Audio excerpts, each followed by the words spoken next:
बिराद स्पिड खालामनाय खेनसे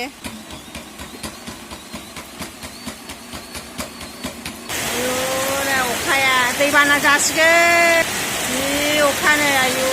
अखाया नागारनो रोंला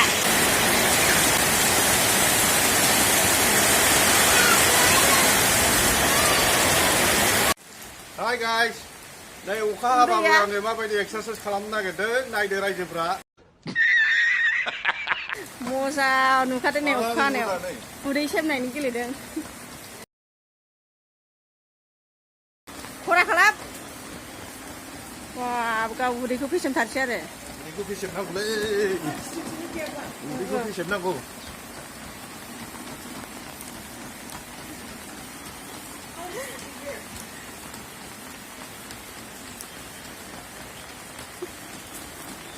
खरा खालाम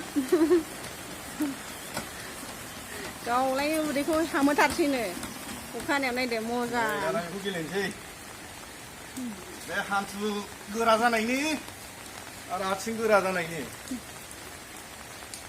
नायदो रायजोफोर अखा हानायावसो गेलेयो बेना अखा हानायावसो गेलेयो आङो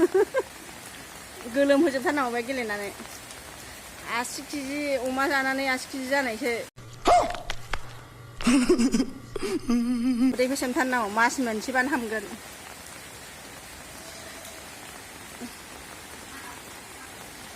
खारफिनदोलाय दे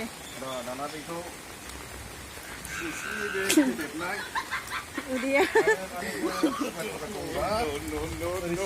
फेदेरनानै मोजां खालामनो हायो Oh no! खालामनांगौ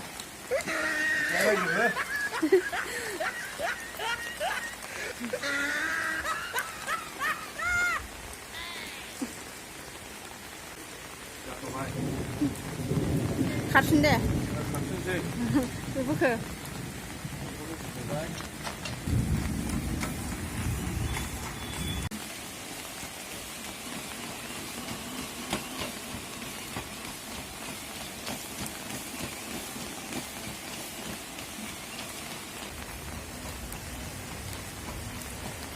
खाथामनानै खेबग्राबाव आंहा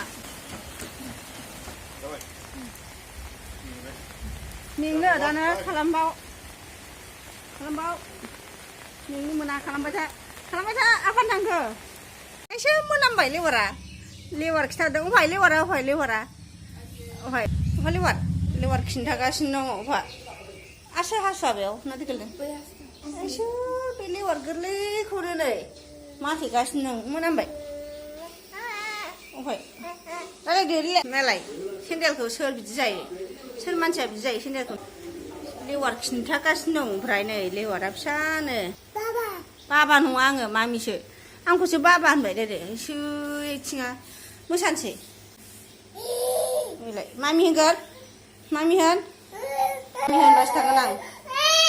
दासिमबो रायलायनो रोङा ना नोङो थौ आं लेवार सिबगोननि र'